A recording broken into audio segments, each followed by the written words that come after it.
Hello बच्चों, let's read this question. Assertion: inspiration and expiration are carried out by creating pressure gradient between the atmosphere and the alveoli. तो ये जो inspiration और expiration आपको मिलता है ये प्रेशर डिफरेंस की वजह से मिल रहा है, और ये प्रेशर डिफरेंस किसके बीच में हम बात कर रहे हैं? Atmosphere and alveoli. अभी समझते हैं. इंस्पायरेशन में आप क्या देखते हैं? इंस्पायरेशन जब आप पढ़ते हैं तो आप ये देखते हैं कि इंस्पायरेशन कब होगा? जब लंग के अंदर प्रेशर, जिसको हम पल्मोनरी प्रेशर कह देते हैं, पल्मोनरी प्रेशर, ये प्रेशर अगर डिक्रीज करता है और जो एटमॉस्फेरिक प्रेशर है वो इंक्रीज करता है, तो एयर कहां से कहां मूव करेगी? आउट से इन, आउटसाइड एनवायरमेंट से लंग के अंदर मूव करेगी, एल्वियोलाई में जाएगी. ठीक है, तो ये होता है इंस्पायरेशन में. एक्सपायरेशन में आपको इसका उल्टा मिलेगा. एक्सपायरेशन में आपको एयर बाहर निकालनी है ना. इनहेलेशन में क्या करते हैं? इंस्पायरेशन में एयर को इनहेल कर रहे हैं. तो कब इनहेलेशन देखने के लिए मिलता है? जब पल्मोनरी प्रेशर कम हो जाता है और एटमॉस्फेरिक प्रेशर इंक्रीज कर जाता है, तब आप एयर इनहेल कर लेते हैं. अब एयर को एक्सहेल करना है, एक्सपायरेशन करना है, तो उस वक्त प्रेशर कहाँ ज्यादा होगा? प्रेशर पल्मोनरी जो प्रेशर है, लंग के अंदर जो प्रेशर है वो ज्यादा होगा, एटमॉस्फेयर में कम होगा, तो आप एयर को एक्सहेल कर देते हैं, एक्सपायरेशन कर देते हैं. अभी समझते हैं, यहाँ पर आप दो मसल का रोल पढ़ते हैं, फ्रेनिक एंड एक्सटर्नल इंटरकॉसल मसल. ठीक है, ये दो मसल पढ़ते हैं. अगर फ्रेनिक मसल कॉन्ट्रैक्ट कर रहे हैं, ये फ्रेनिक मसल मिल कहाँ रहे हैं? ये मिल रहे हैं डायफ्राम एंड रिब्स के बीच में. यहां लिख देते हैं डी फॉर डायफ्राम, और किसके बीच में मिल रहे हैं? रिब्स के बीच में. ठीक है, डायफ्राम और रिब्स के बीच में फ्रेनिक मसल मिल रहे हैं. अगर ये मसल कॉन्ट्रैक्ट करते हैं तो जो नॉर्मली डॉम शेप आपको मिल रहा है ना डायफ्राम, ठीक है, जब इंस्पायरेशन नहीं हो रहा है उस वक्त कैसा मिल रहा है? Dome shape. तो वो डायफ्राम कैसा हो जाता है? फ्लैट हो जाता है. और उस डायफ्राम के फ्लैट होने की वजह से जो थोरेसिक कैविटी है, थोरेसिक कैविटी, उसका एरिया, वो कैविटी जो है वो कैसी हो जाएगी? उस कैविटी में आप क्या देखेंगे? वॉल्यूम उस कैविटी का इंक्रीज करेगा. यहाँ पे लिख देते हैं volume of thoracic cavity increase होता नजर आएगा आपको जब डायफ्राम कैसा हो गया है? फ्लैट हो गया है. ठीक है, अब एक्सटर्नल इंटरकॉस्टल मसल की बात कर लेते हैं. ये मसल आपको कहाँ मिल रही है? रिब्स के बीच में मिल रही है. 11 पेयर है, 12 पेयर रिब्स है, उनके बीच में मिल रही है, तो 11 पेयर एक्सटर्नल इंटरकॉस्टल मसल मिल रहे हैं आपको. और ये जो मसल है, अगर ये मसल कॉन्ट्रैक्ट करते हैं तो आपको क्या चेंज देखने के लिए मिलता है? ये मसल अगर कॉन्ट्रैक्ट करते हैं ना, तो रिब केज आपको मूव करता नजर आएगा, अप एंड आउटवर्ड. ठीक है, रिब केज में मूवमेंट नजर आएगा. कैसा मूवमेंट? Up and outward.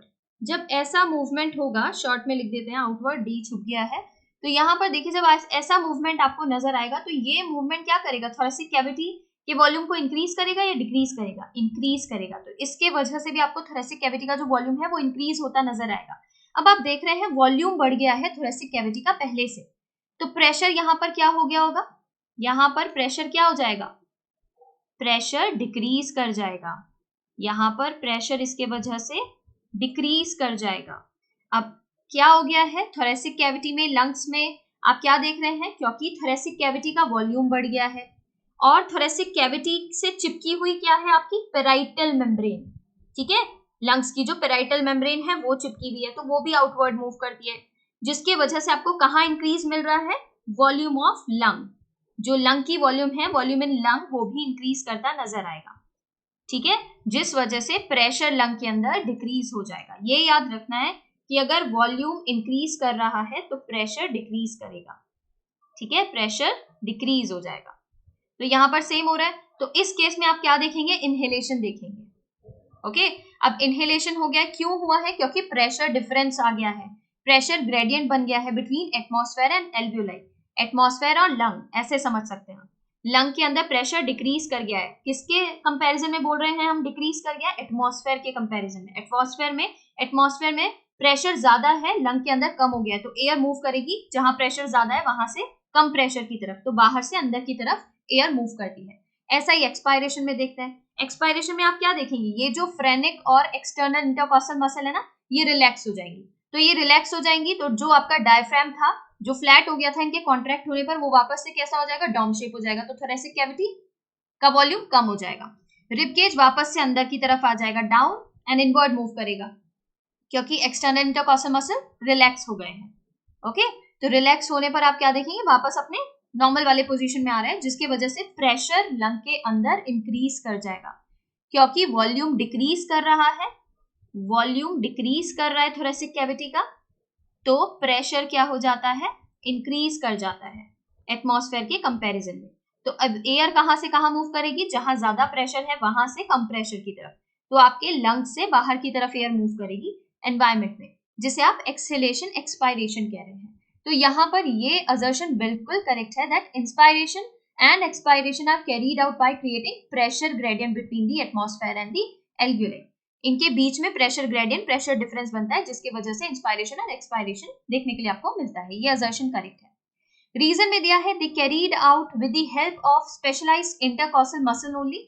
तो अभी बात की है स्पेशलाइज्ड इंटरकॉस्टल मसल तो नहीं है, सिर्फ एक्सटर्नल इंटरकॉस्टल मसल का रोल भी पढ़ा है आपने, फ्रेनिक का रोल भी पढ़ा है। तो सिर्फ ये कहना कि सिर्फ इंटरनल इंटरकॉस्टल मसल जो है, इंटरकॉस्टल मसल जो है वो एक्सटर्नल हो सकता है, इंटरनल हो सकता है। इंटरनल इंटरकॉस्टल मसल जो होते हैं उनका आप फोर्सफुल एक्सपायरेशन में रोल पढ़ते हैं, नॉर्मल यहाँ पे इंस्पायरेशन एक्सपायरेशन में नहीं पढ़ते।